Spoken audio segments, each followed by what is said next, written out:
pouco aproveitando aí os ensinamentos da doutrina espírita, que certamente vai fazendo com que cada um de nós possa ir se apropriando de novos conceitos, reformulando velhas práticas, tendo melhores condições de poder intuir melhores decisões, angariando a segurança para a tomada de mudanças que são necessárias no nosso comportamento, e que isso tudo faz parte, sem dúvida alguma, e aqui especificamente o estudo contribui de maneira muito importante para todos nós, principalmente nesse compromisso que nós temos, que é da nossa reforma íntima, né? Da nossa reforma moral.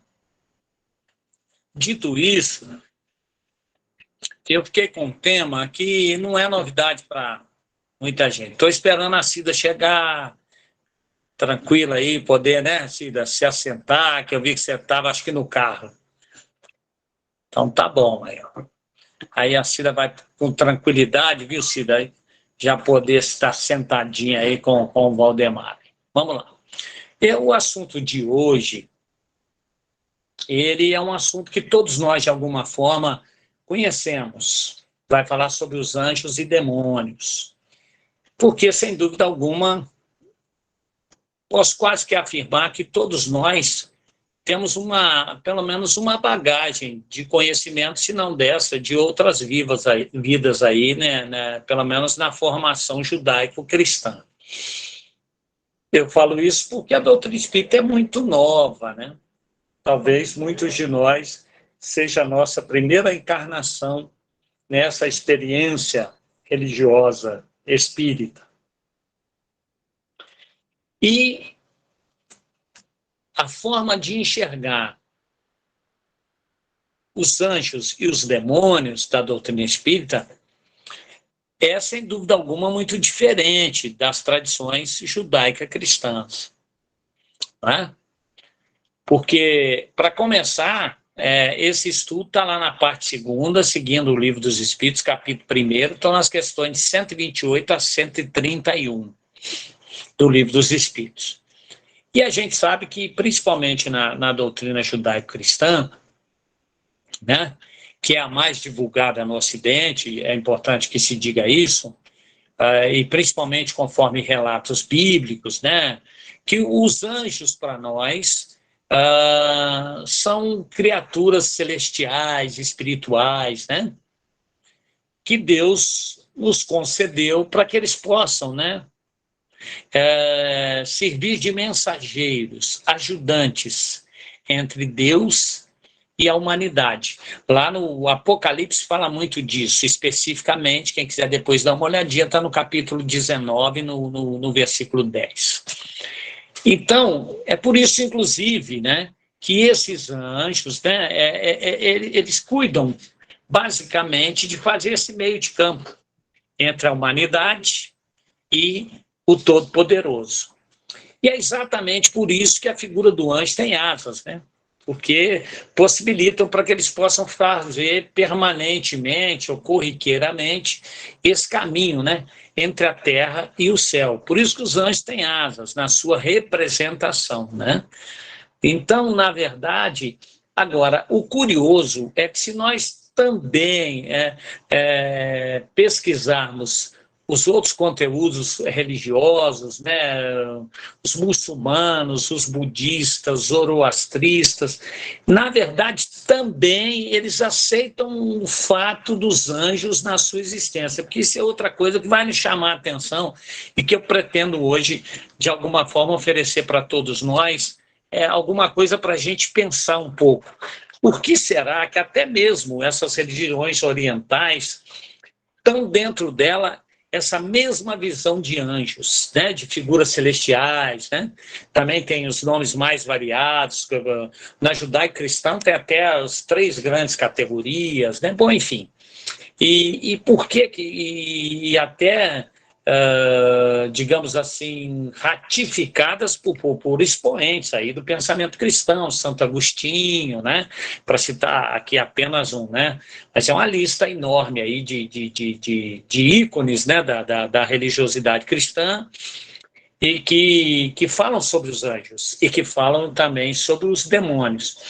E também nas religiões orientais, o curioso é que eles também estão lá. E são descritos assim, com algumas características, outras bem diferentes, né, da tradição judaico-cristã, mas estão lá, né? E que também, por um lado, eles comungam da ideia da desobediência, chamada desobediência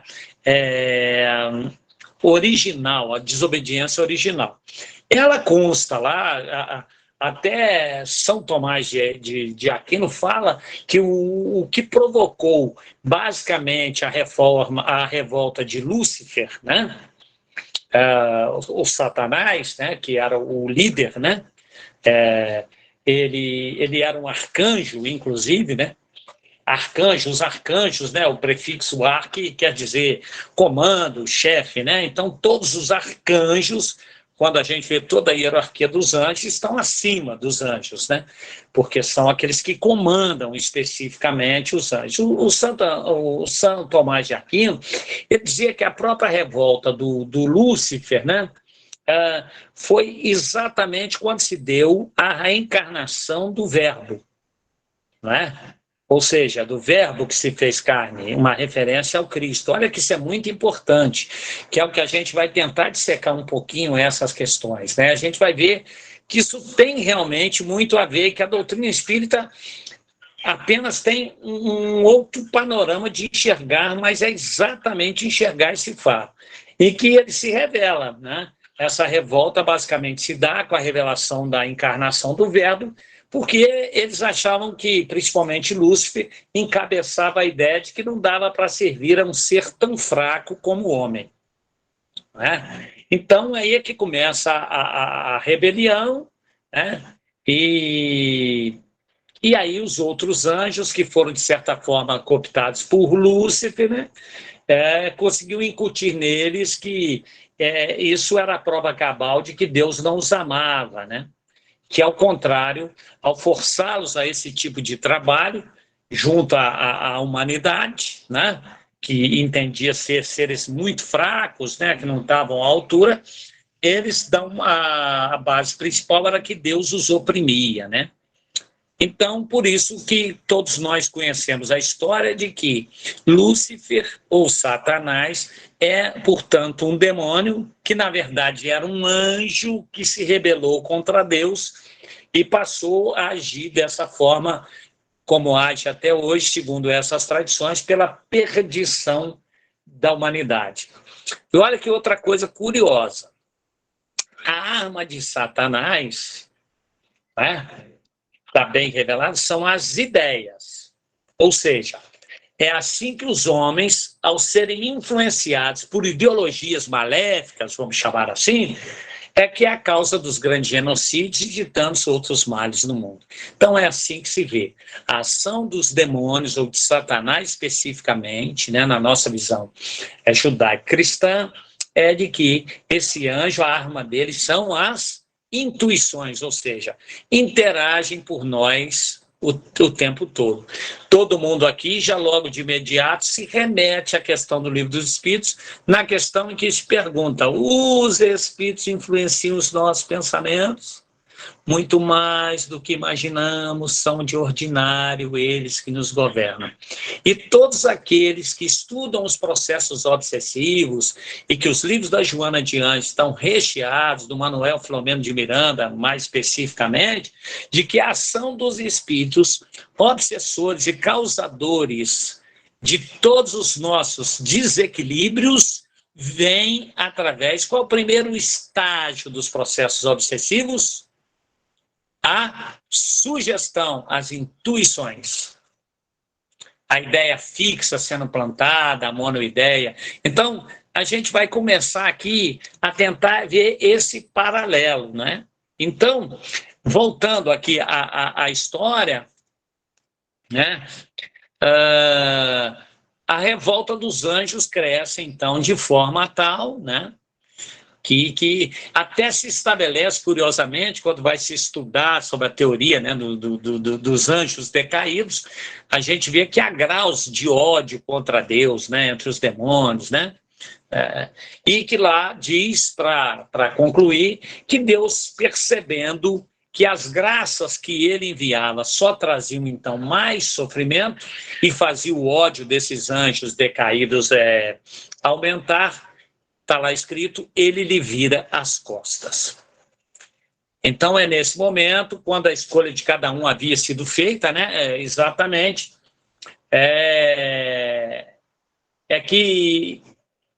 que eles passam a usar da estratégia do combate direto a Deus, né? É bom a gente ressaltar aqui também que essa não é uma teoria da Igreja Católica, tá? Porque muito antes da Igreja Católica, o termo demônio, vamos assim dizer, ele já se referia a um gênio inspirador dos indivíduos, né? Para o bem e para o mal. Nós vamos para a Grécia e lá os daimons. Na verdade, se referia a espíritos que, de certa forma, traziam mensagens. Alguns que podiam contribuir para a derrocada e outros para subsidiar. O próprio Sócrates, né, era intuído pelos daimons. Então, a palavra demônio tinha uma conotação de espíritos inspiradores, que, na verdade, não pejorativo de representantes, né? A gente vai ver em algumas culturas os bons, os anjos bons e os anjos maus, né? Ou seja, os bons demônios, os maus demônios, né? E, na verdade, por exemplo, lá no islamismo, por exemplo, o demônio não é um anjo, né? E também não é necessariamente mau, né? Porque, inclusive, é curioso, lá no islamismo, que é outra coisa que a gente, olha, precisa pensar aqui. Olha que coisa interessante. No islamismo, o demônio não é um anjo e também não é necessariamente o mal. E olha, ele possui o mesmo livre-arbítrio que os humanos. Olha o livre-arbítrio aí. Né? É lógico que no islamismo, né, o Islã, ele considera, claro, forças adversárias a Alá, né? Mas elas são de menor expressão, diferente da religião judaico-cristã, em que, digamos assim, os anjos decaídos lutam em igualdade com a divindade, né?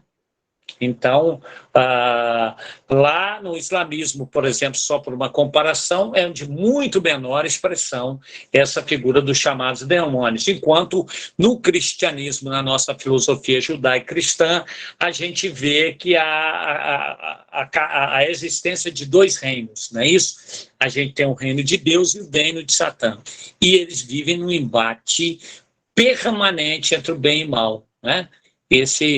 Exatamente essa luta do bem contra o mal o tempo todo, sendo que Satanás tem a força suficiente para nos cooptar, influenciar pelas suas ideias, ao mesmo tempo em que Deus, através dos anjos, dos arcanjos, dos anjos guardiães, de toda a corte celeste, também luta em igualdade de força para que nós sejamos cooptados para o bem, né? E assim esse maniqueísmo, que é essa luta permanente entre o bem e o mal, né? É claro, para os budistas também existe o inferno, né? Que lá está povoado de vários demônios, né? Que também, curiosamente, são os responsáveis em sugerir, em tentar, né, os mortais a cometerem os chamados atos de pecado, né? Lá no budismo, uma curiosidade é a figura representativa do demônio é Mara, né? Mara. Eu conheço tanta gente que chama Mara e, na verdade, a Mara não sabe que o nome é digamos, o demônio-chefe dentro do budismo, né? Já lá no hinduísmo, né, essa já possui uma quantidade enorme de deuses, né, também lá tem a figura, digamos assim, dos antagonistas, né? Também se considera no hinduísmo a existência, né, de adversários que estão em permanente disputa com os deuses, né? Bom, dito isso, vamos passar a analisar sobre a ótica espírita. Eu quis trazer um panorama um pouquinho mais pensando até mesmo religiões orientais, para que a gente entenda que esse ponto é muito comum em todas, com pequenas variações e divergências, ou seja, existem gênios, anjos, e existem, obviamente, aqueles que são chamados demônios, né? Então, esse maniqueísmo, essa luta entre o bem e o mal. Bom, lá na obra, no livro A Gênese do Kardec, né? Há um estudo sobre os anjos caídos, recomendo, né, para que vocês façam, obviamente, o maior enriquecimento apenas dessa provocação que eu faço aqui, ou sensibilização para esse tema, e obviamente vão encontrar com maior profundidade. Quem quiser está especificamente no capítulo 11, que fala sobre Gênese espiritual. Esse capítulo todo ele aborda, digamos assim, a construção social dos habitantes, né, do planeta Terra, e a partir do item 35 ele vai esclarecer, que é o que nos interessa para essa noite, sobre esses movimentos de imigração e emigração dos espíritos, de reencarnações, idas e vindas de um planeta para o outro e etc., né? Saindo daqui para outro, vindo de lá para cá.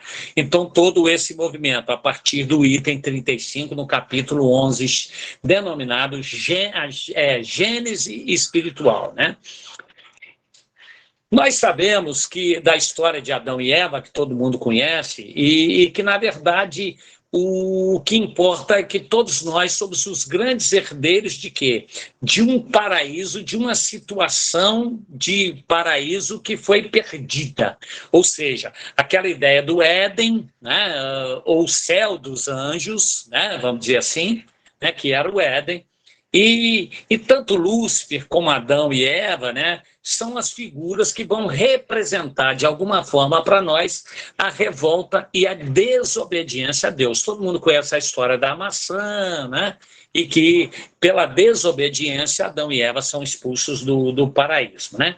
Quando a gente busca essas analogias, né, para analisar tudo isso, com bases na doutrina espírita, nós compreendemos, e nos leva muito claramente a entender, que os anjos caídos ou decaídos são, na verdade, espíritos em evolução que passaram por um processo de emigração, não é? Ou seja, são espíritos que, obviamente, desenvolveram, vamos chamar assim, as asas da cultura, da sabedoria e as asas da espiritualidade, do amor, se atrofiaram um pouco e tiveram que fazer aquela imigração no sentido de quê? Para buscar uma melhoria, na verdade, né? Ou seja, essa migração dos espíritos, ela acontece sempre. E diz-nos a obra de Kardec, obras complementares, né? O próprio Emmanuel, no A Caminho da Luz, de uma forma massiva mesmo, né? Principalmente durante períodos de transição planetária. Como nós entendemos que há inúmeros planetas habitados, né? De que há, sem dúvida alguma, por todo esse universo, uma série de planetas que habitam, essa migração, especificamente do que nós conhecemos como os capelinos, de lá para cá, sem dúvida alguma, estão acontecendo também em outros planetas.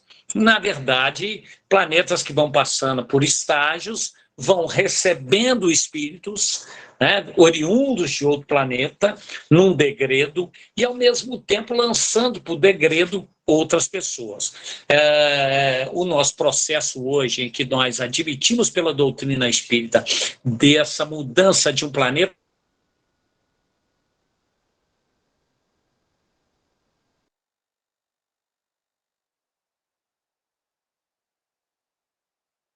de expiação e provas para um planeta de regeneração, é um movimento que, né?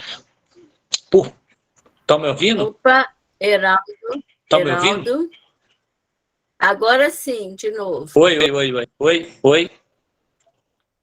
Tá. Então, espíritos que ao mesmo tempo ficarão no planeta, outros migrarão para quê? Para planetas inferiores, não é? Porque um planeta de regeneração terá aqui espíritos que estejam pelo menos um certo nível espiritual de desarcados de determinados comportamentos cuja predominância do orgulho, da vaidade, não é? Já conseguiram, de certa forma, modificar. É assim? Então, o que vai acontecer? Há também um grande número de espíritos reencarnados aqui que reencarnarão em mundos mais primitivos, né? E outros que conseguiram em outros planetas também a condição de reencarnar mundos regeneradores, também chegarão até nós. Não é verdade? Nós temos visto o quê? É sempre anunciado a espíritos que são reencarnados aqui e que a gente vê que já trazem uma bagagem diferente, né?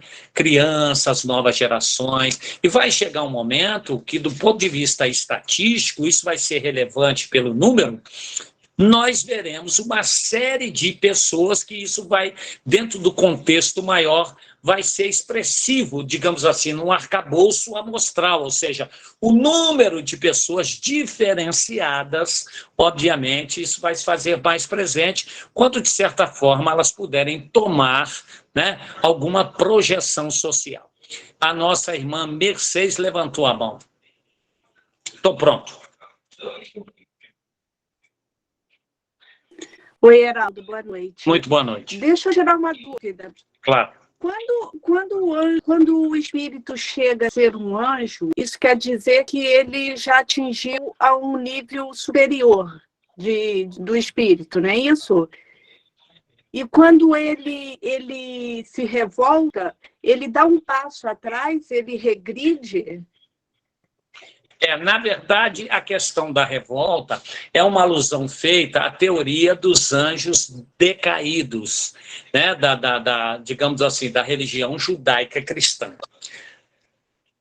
Quando eu faço essa colocação, é porque eu coloco um espelho, uma referência, para que a gente comece a refletir sobre o aspecto da doutrina espírita, que é a mesma coisa, só que é diferente.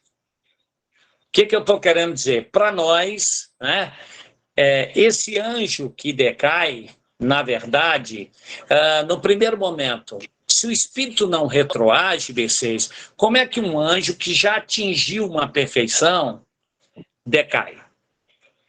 Na visão espírita, nos diz que são espíritos que tiveram evoluídos. Por exemplo, se você procurar lá na Gênese, há um relato de Yubi que diz o seguinte, olha, que quando os filhos do homem, essa é uma passagem que está lá, começaram a se multiplicar sobre a face da terra e tiveram filhas, viram os anjos do Senhor em um ano desse jubileu, diz o texto, que eram formosos de aspecto. Tomaram por mulheres as que elegeram entre eles e lhes pariram filhos que foram os gigantes. Opa! Aconteceu algo em que mudou, inclusive, a forma antropomórfica dos seres, porque pariram filhos que foram gigantes, diferenciados. Quando a gente vai no livro Evolução em Dois Mundos, a gente fala exatamente da vinda de capelinos, espíritos que saíram de um planeta em que havia um adiantamento, um progresso intelectual muito grande, porém eram espíritos que ainda não haviam desenvolvido o suficiente para permanecer num planeta regeneração, vieram em degredo para a Terra. Aqui, a Terra vivia o seu estágio primitivo, antropóides ainda, de formas humanas ainda bastante similar aos símios.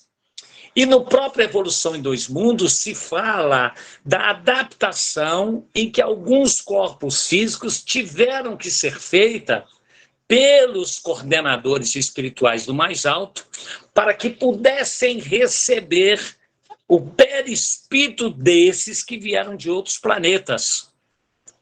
E aí, a raça humana dá uma melhorada nas suas feições, que talvez seja o elo perdido da antropologia. E que nesse instante, olha só, há registro dizendo que viram anjos. Quando se referia a anjos, imagina, terem contato com espíritos de maior progresso, de maior conhecimento, de um uso maior da inteligência. Entre espíritos primitivos, não é difícil imaginar que os viram quase como deuses, semideuses. Tá claro? Inclusive, que muitas das teorias dos UFOs eram os deuses astronautas, das civilizações do Egito, caminham mais ou menos nisso. Tem um certo fundamento de que veio de fora toda essa estrutura. Não que aceitem reencarnados, mas apenas como uma visita. Mas eu não vou entrar na questão da ufologia por dois grandes motivos. Sou um ignorante na área, né? E segundo, que não é o foco da nossa discussão. Então, veja bem, esses espíritos decaídos necessariamente traziam da condição de um planeta de expiação e provas. Como nós hoje, se formos reencarnados da idade da pedra, vamos nadar de braçada. Imagine as lideranças que nós vamos formar pelo conhecimento inato. Percebe? Eram vistos como anjos. Então, eram decaídos, sim, de um planeta de capela. Percebe?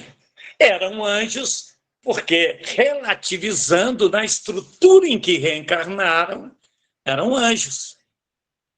Consegue acompanhar esse raciocínio, Mercedes? Faz sentido? Que é exatamente porque o espírito não retroage. Não, entendi perfeitamente. É exatamente por aí estou querendo mostrar. Ou seja, há uma teoria dos anjos decaídos na cultura da religião judaico-cristã? Sim. Essa cultura dentro do espiritismo? Sim, sim, mas nós a enxergamos de uma outra forma. Está correto?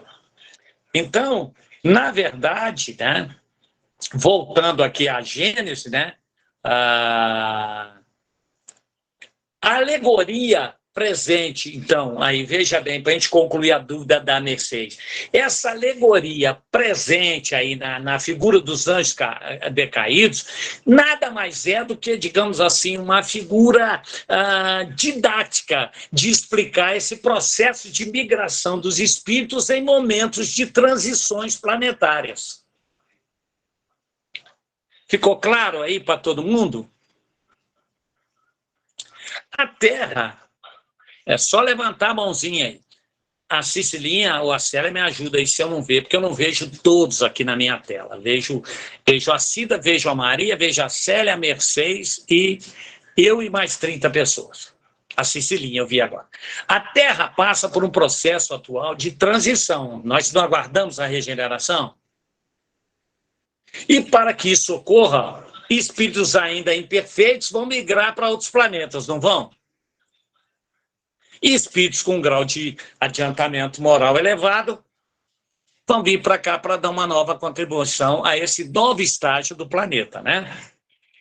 Agora, claro, como o princípio aí das coisas estão nos segredos de Deus, como diz o livro dos Espíritos, e ele não nos revela, senão à medida em que ele vai julgando adequado, é óbvio que aqui, abordando esse tema e essa ótica, a gente fica reduzido a algumas conjecturas. Tá claro? Vou deixar isso bem claro aqui, são conjecturas. Não é? Então, na verdade... Bom, antes de prosseguir, é essencial que a gente aqui entenda também a respeito de alguns vocábulos. Conforme a doutrina espírita, os anjos não são seres de criação privilegiada, tá? não estão isentos de trabalhos impostos aos outros, que essa é uma diferença clássica, né, na religiosidade judaico-cristã. Os anjos, eles não reproduziam, eles não envelheciam, eles não tinham medidas, se eram grandes, se era pequeno, não tinham peso, é diferente. Aqui, para a doutrina espírita, eles não são privilegiados, não são isentos de trabalhos, né? Não existe um favor especial, mas são espíritos que chegaram à perfeição por esforços e méritos próprios, que é o que nos diz, né, do avanço moral e espiritual.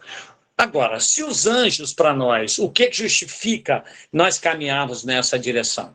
Porque se os anjos para nós, é uma colocação, fossem seres perfeitos, veja bem, criados, digamos assim, perfeitos, uma revolta contra Deus seria um sinal de inferioridade, né? E, obviamente, se são perfeitos, aqueles que se revoltaram não seriam anjos. Está claro? Assim também nos diz a doutrina espírita que os espíritos progridem, eles não retrogradam, né? Isso é importante, né? Por quê? Porque jamais vão perder cada um de nós e todas as qualidades adquiridas, né? Ou seja, resumindo, a rebelião por parte de seres perfeitos não se justifica, né? Porque só se concebe uma rebelião se ela estiver partindo de seres ainda mais atrasados, né? Atualmente nós não conhecemos, talvez jamais vamos conhecer o ponto de partida da alma humana, né? Quando é que tudo isso? Hoje o que nós guardamos pelas informações é de que nós somos criaturas simples e ignorantes, né? É o que nós temos, né? Que vamos paulatinamente progredindo intelectual e moralmente, mas em virtude de quê? De algo importante que reside em nós, que nos diferencia, que é o livre-arbítrio, e uns vão tomando um ou outro caminho, né? E após uma sequência ilimitada aí de existências corpóreas realizada na Terra ou em outros mundos, vai se depurando e chegamos à perfeição que vai nos aproximando de Deus. É isso que hoje nós entendemos, né? A formação dos primeiros seres vivos na Terra ainda nos é de difícil compreensão, né? Cada um na sua espécie, desde a planta até o animal, né? Agora, a teoria existente no Livro dos Espíritos, ela nos parece muito mais racional, né? Ou seja, aquilo que se diz sobre o aparecimento dos primeiros homens na Terra vai dizer da formação dos corpos, que uma vez formado o corpo, é mais fácil conceber que o espírito venha a tomar posse dele, que é muito diferente do espírito ser criado no mesmo instante que o corpo. Então, para nós mais racional, né, que o aparecimento se diz respeito a quê? A formação dos corpos, e não da criação dos espíritos. Tá claro? Perfeito? Bom, se temos que admitir a pluralidade das existências, porque, caso contrário, se nós não admitimos isso, temos que admitir que a alma é criada ao mesmo tempo, que o corpo se forma, né? Ou uma das duas, ou a alma que anima o corpo ao nascer já viveu ou não viveu ainda. Não há meio termo. Nós temos que imaginar essas duas, né? Se ela foi criada no mesmo instante do corpo, vai gerar aí, né, filosoficamente falando, uma porção digamos aí, de problemas insolúveis. Por exemplo, onde que estão as diversidades de aptidões e de instintos, que são incompatíveis com a justiça divina, né? A sorte das crianças que morrem em tenra idade. Os cretinos, os idiotas, os portadores das psicopatologias aí, né, de nascença, né? E mesmo as sociedades não progridem gradativamente. Então, como explicar, né, a diferença entre o presente estado social que nós temos e o dos tempos da barbárie? Se as almas que hoje nascem seriam absolutamente novas, né? Tão primitivas quanto as que viviam há milhares de anos, né? Por que as almas de hoje seriam melhor, digamos assim, aquinhoadas por Deus que as criadas anteriormente? Né? Por que então compreendem melhor? Por que têm instintos mais apurados? Os nossos costumes são mais suaves, né? Cabe uma discussão nisso, né?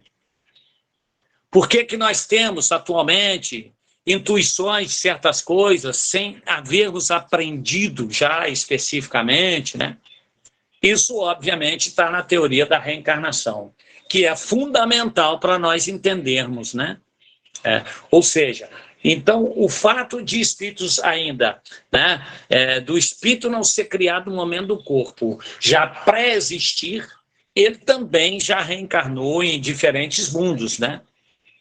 E que já realizou um certo número de migrações no mesmo globo ou no mesmo meio, a fim de ir aproveitando, gente, momentos em que vai adquirindo experiência, né?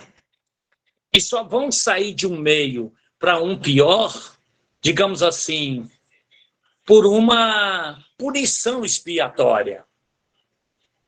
E se for para o melhor, como recompensa de meritocracia. Então, essa é a visão, né? Ou seja, a gente pode dizer que a população do globo, ela, com pequenas variações, vão ser sempre composta dos mesmos espíritos, né? Que vão e vão, reaparecem em diversas épocas até atingir um grau de depuração, né? Bom, os espíritos superiores, eles nos ensinam que essas migrações dos espíritos hoje encarnados na Terra, elas ocorrem de tempos em tempos, individualmente, mas em certas épocas realizam em massa. A gente vê depoimentos a Kardec, no próprio Evangelho segundo o Espiritismo, de espíritos aí que, né, já possuem reencarnações em outros planetas, está lá, né, recebeu mensagens, né, e há também em massa essas migrações, as grandes revoluções, né? A gente sabe a civilização egípcia, né? Para citar uma, né? Que teve aí por um processo e deixaram aí certamente as suas pirâmides, né? Deixaram aí os seus monumentos para marcar a sua passagem, mas já foram, né? Daquele conhecimento todo antigo, podemos ter algum ou outro remanescente aí que permaneceram aqui reencarnados, mas que realmente retornaram, né? À Terra. O curioso é que se a gente pegar uma fala de Mateus, que é o capítulo 24, versículo 34, ele fala, todo mundo conhece essa frase, e que ela diz exatamente assim: na verdade vos digo que não passará esta geração sem que se cumpra todas estas coisas. E é claro que o Cristo disse algo que é notável, e que ela, tomada ao pé da letra, a gente pode imaginar o quê? Que Jesus estava dizendo daquela geração, de há 2000 anos atrás, que já passou. Não é verdade? E será que todas as coisas se cumpriram? Que geração é essa de que o Cristo falava, né? Então, a gente hoje consegue, dentro dessa ideia das migrações, vamos imaginar que o Cristo tenha dito em relação àqueles que foram enviados para cá a fim de se melhorarem, né? Os exilados que chegaram, inclusive recepcionados pelo Cristo, como diz o próprio Emmanuel, que lhes prometeu toda uma esperança de que aqui iam carpir, ou seja, essa geração, né, não passará sem que se cumpram todas as coisas, ou seja, aqui estiveram, e olha o processo que nós estamos caminhando para hoje, para a transformação de um planeta de regeneração, ou seja, começam a se cumprir todas estas coisas. Desde a geração dos exilados de Capela até essa transformação do planeta em um planeta de regeneração, né? Dentro da mensagem cristã, da ampliação do amai-vos uns aos outros, não é verdade? Então, essa é a geração que o Cristo dizia. Ou seja, daqueles espíritos que exilados estiveram aqui o tempo necessário para efetuarem o seu progresso. Desculpa aí, minha câmera caiu. Então, ela não poderia, portanto, ter sido entendida como a dos homens que viviam lá no tempo do Cristo, né, fisicamente falando. mas sim a geração dos espíritos que na Terra percorreram aí os diversos períodos das suas reencarnações e que agora ou voltaram ou vão habitar um planeta aí já mais regenerado, né? A gente vê que, volto a dizer, de que atualmente até mesmo os espíritos aí, entre as crianças que estão nascendo, né? Muitas já são as reencarnações dessa nova geração, né? A gente já tem visto aí surgir no mundo, desculpa aí, a gente tem visto surgir no mundo o quê? Muitas dessas novas gerações, né? Que já trazem uma nova formação, né? Ou já trazem os seus méritos, né? É muito comum. Estão muito mais bem adaptados à tecnologia, né? A absorção é muito mais rápida, né? A gente vê isso muito, e aqui não é nenhuma crítica do ponto de vista político, é uma constatação social. A gente vê o quanto o nosso progresso, né, o nosso processo de educação não está adaptado a fornecer os melhores mecanismos de progresso e de evolução a essas crianças chamadas ou tidas como superdotadas, né, diferenciadas, né? A gente ainda tem, obviamente, cuidando dessas crianças na fase mais importante, que é ali no infantil, né, em que o raciocínio lógico formal, né, todos os aspectos do desenvolvimento cognitivo, os pedagogos ou psicopedagogos que sejam aí, poderão enriquecer muito mais isso que eu estou dizendo, e isso é dado digamos, fica na responsabilidade de pessoas menos credenciadas. Quem que dá aula para o infantil, para a pré-escola? São aqueles estagiários do curso de pedagogia, digamos assim, são aqueles que têm menor formação. Quando seria um contrassenso, né? Na preparação, se usaria por quem? Talvez, digamos assim, um PhD, uma exigência de um nível de muito maior, né? Como é feito aí na América, na Europa, enfim, né? Que teriam habilidades, né? Que teriam uma bagagem muito maior para trabalhar a formação. Então, aqui no Brasil é bem o inverso, né? A formação é dada às pessoas, com todo respeito, as que eu digo de menor formação, aqueles recém-formados em pedagogia, aonde é que eles vão trabalhar, né? Recém-formados, eu digo.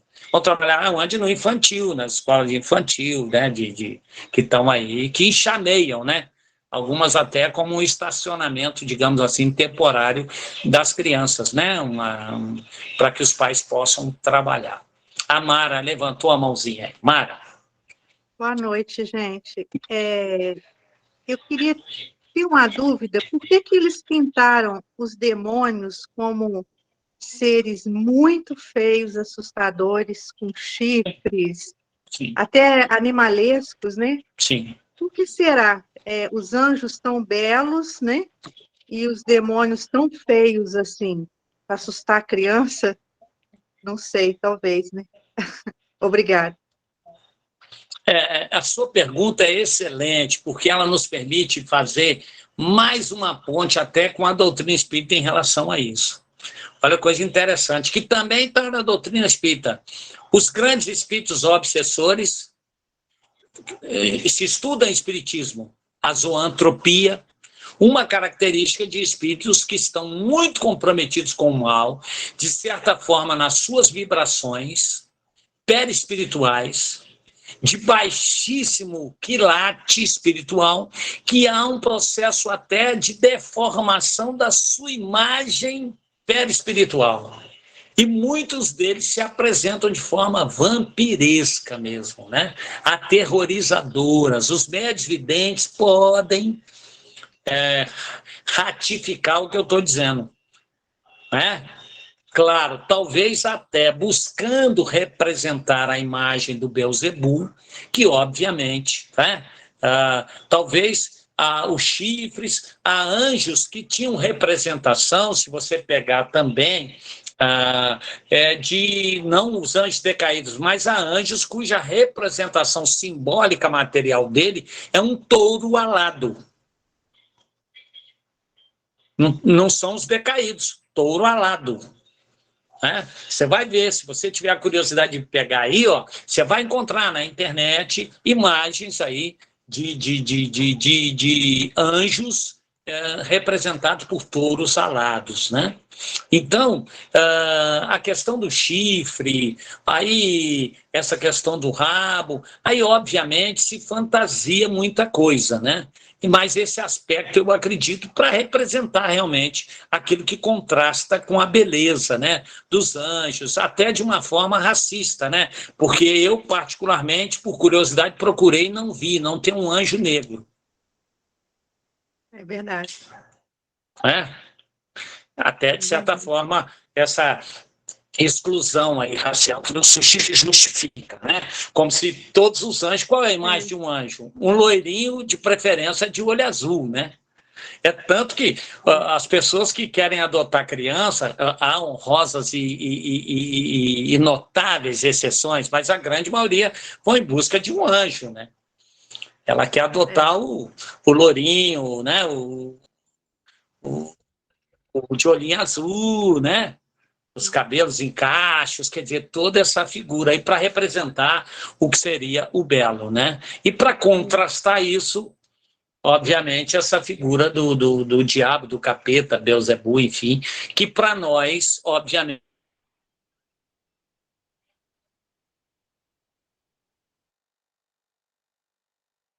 Heraldo enquanto travou. anjo decaído, que é a ideia hoje sobre anjos e demônios, é a gente entender que... Oi, tá me ouvindo?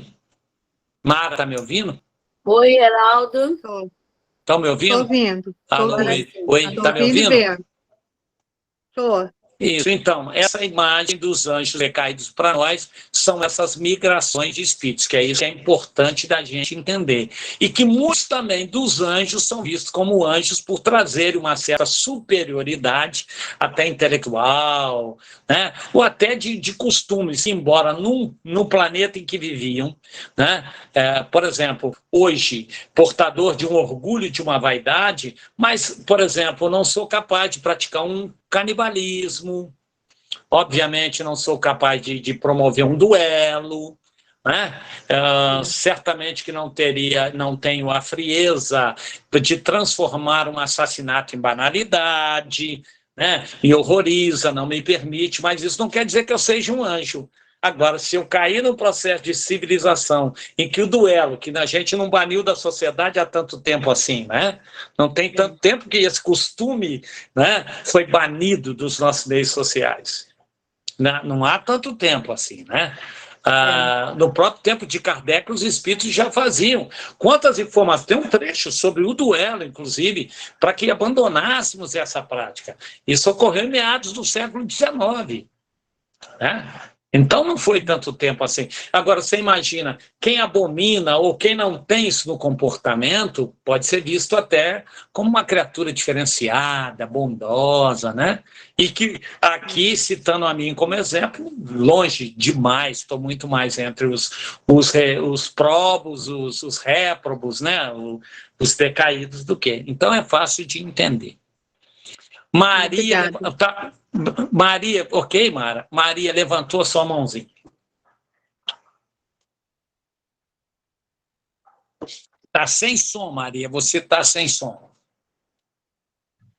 Essa questão de não ter anjo negro, algum médium vidente já viu algum espírito desses de muita luz, que são os chamados anjos, né?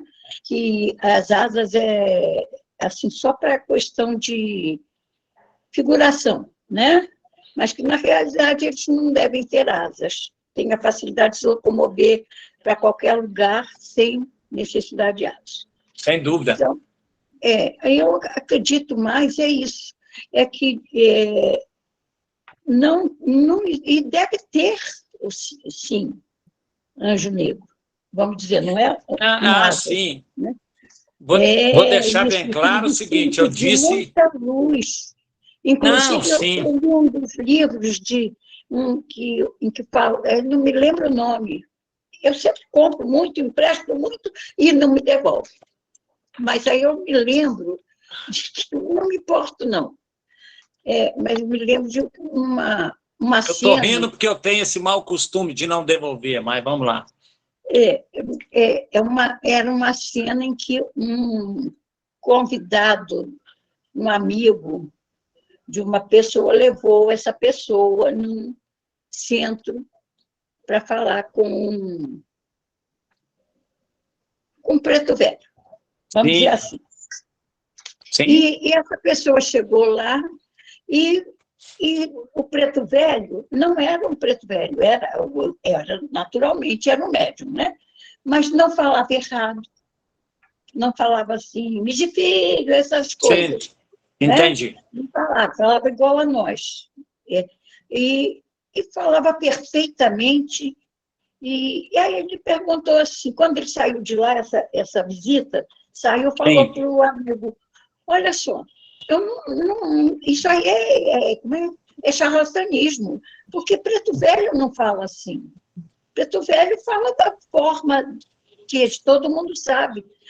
Aí ele fala assim, mas é porque ele sabe que você, ou se não sabe, pensou que você era uma pessoa que ia ser capaz de distinguir isso, porque a partir do momento que o preto velho, que era um ex-escravo, que sofreu muito, como o pai Joaquim da Angola, que teve as pernas queimadas, só se apresenta sentado, e fala errado, fuma seu cachimbo, eles não precisam de nada disso mais. Depois, a partir do momento que vão para lá, eles não precisam mais, eles podem vir aqui, e como você veio comigo, ele sabia que você achou que você não fosse Sim. aceitar, não fosse pensar como você pensou, você fosse entender que ele era um espírito de um preto velho, mas ele não tinha mais nada daquele preto velho sofrido e que não se levantava e que só falava errado. E que precisava de um cachimbo para se apresentar. Porque se ele soubesse, ele teria se apresentado assim, para evitar que você achasse que era um charlatão. Então, eu acredito isso, que não é que tenha, nem que não tenha raças. Tem raças de índios, né? de caboclo isso, caboclo coral, caboclo da mata, e essas coisas todas.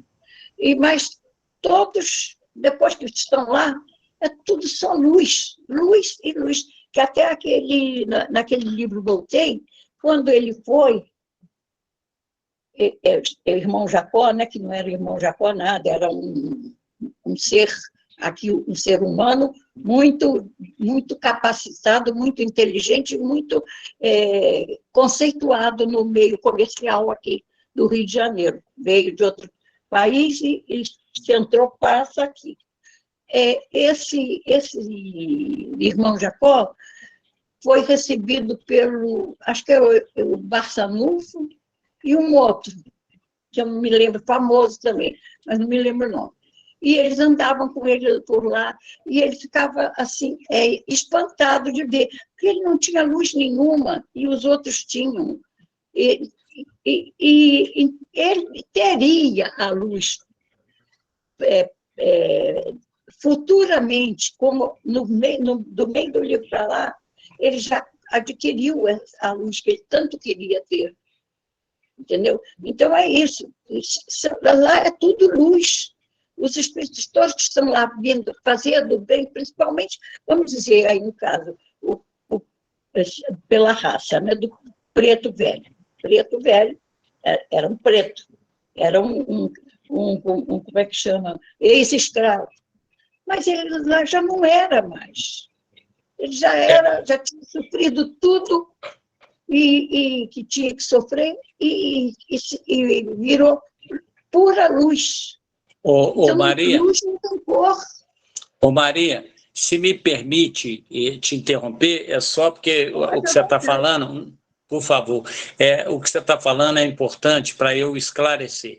Quando eu disse que não se vê um anjo negro, eu disse lá na representação. Os anjos são representados, né? São desenhados, vamos dizer assim, que são loiros, olhos azuis e brancos. É isso que eu quis dizer. Agora, você está correta. Não, eu só fiz passar o que eu entendi. Não, Porque perfeito. a Está nossa correto. amiga, nossa irmãzinha aí, perguntou sobre isso, né? Eu entendi desse modo, ela entendeu de outro. E outras pessoas entendem de outros modos, né? Isso. Cada cabeça, cada sentença, né? Isso. Na verdade, o importante que a gente entenda, né, que eu estou querendo aqui, é mostrar que, mesmo essa cultura que nós herdamos, né, do contexto judaico-cristão, eles não estão assim dissociados. Não é que eles falam uma coisa, a doutrina fala outra. A doutrina espírita, você vê, coaduna com todo esse relato. Porém, enxergamos de uma outra perspectiva. O que faz toda uma diferença? É que nós inserimos aí o elemento chamado reencarnação.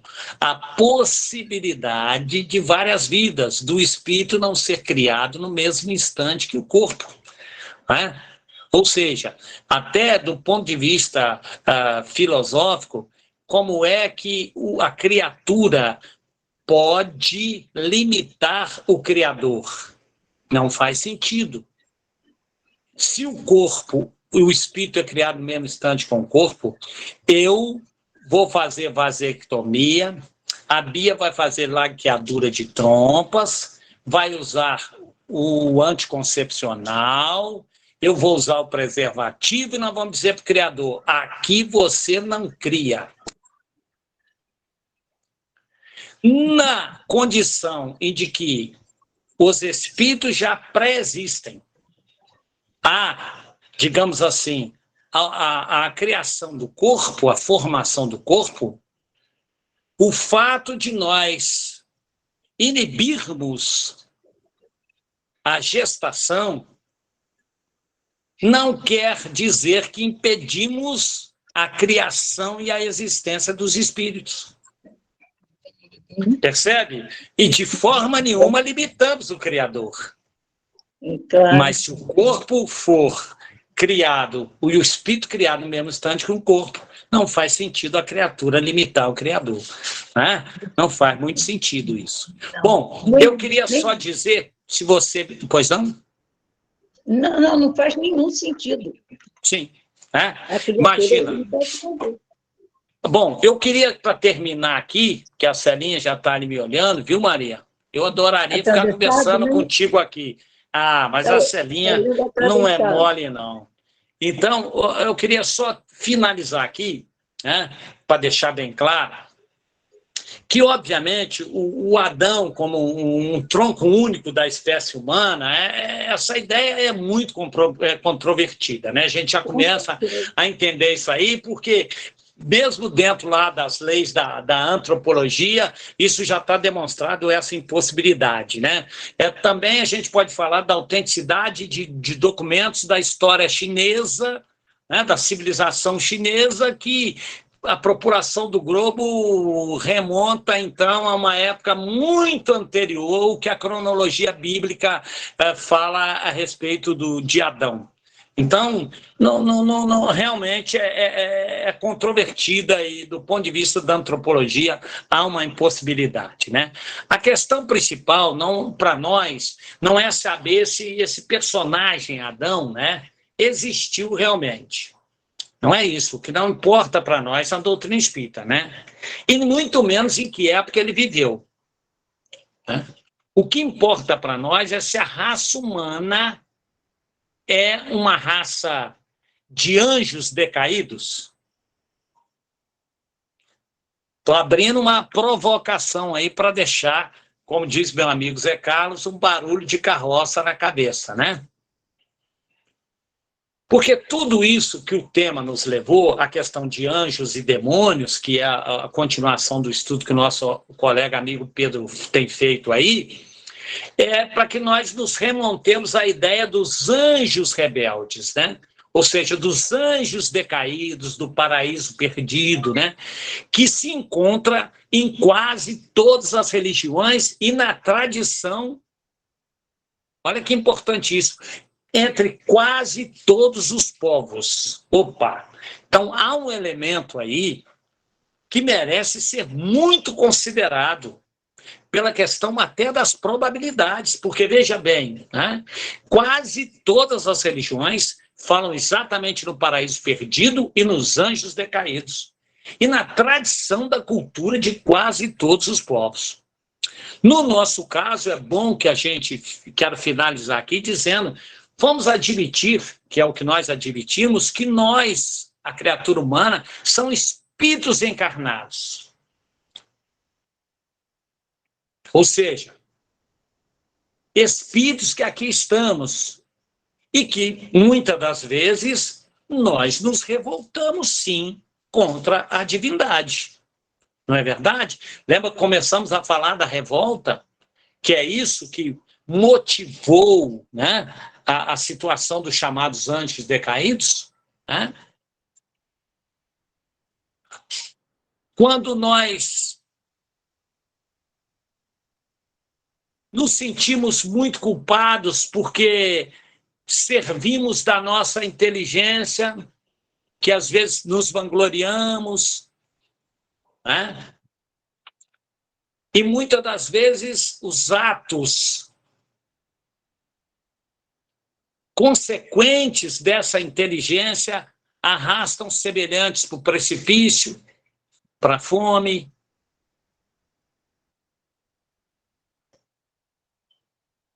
Sem pensar nos atos humanos daqueles quando nós nos cobrimos com a máscara da piedade, mas no fundo, para cometermos ações más.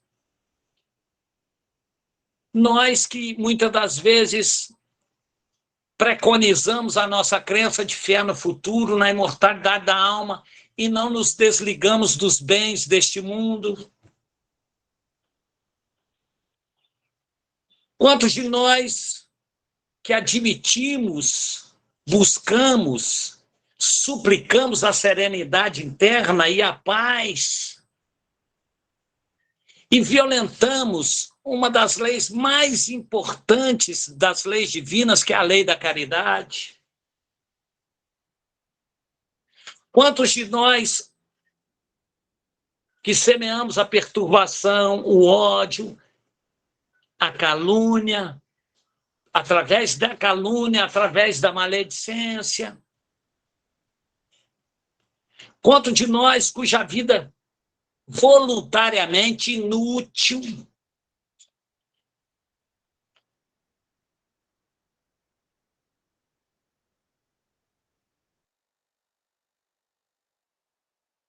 permanece a ser proveito para si próprio? A todos esses comportamentos vão ser pedidos contas, não só do mal que nós fizemos, mas e principalmente pelo bem que tivermos deixado de fazer. Então, todos esses espíritos que empregaram tão mal, ou quando empregamos tão mal as nossas encarnações, uma vez migrados da Terra e enviados a espíritos inferiores, entre populações ainda na infância da barbárie, não serão anjos decaídos, remetidos a uma expiação? A terra para eles, que eles deixaram, não seria um paraíso perdido? Em comparação hoje com o meio, aonde vão ficar relegados durante milhares de séculos, talvez, até que um dia tenham merecido a libertação? Esse não é o papel que nós aqui temos desempenhado através do exemplo das raças adâmicas. Lá em Gênesis, também diz uma coisa fundamental: tu extrairás o pão da terra com o suor do teu rosto. E é exatamente durante muito tempo que conservaremos essas nossas tendências. É o resto digamos assim, do velho fermento que às existências passadas ainda conservamos em nós, né? Na verdade, o que é isso? Esse resquício desse fermento velho? Não está aí o pecado original? não no exemplo de que herdamos e que passamos, né?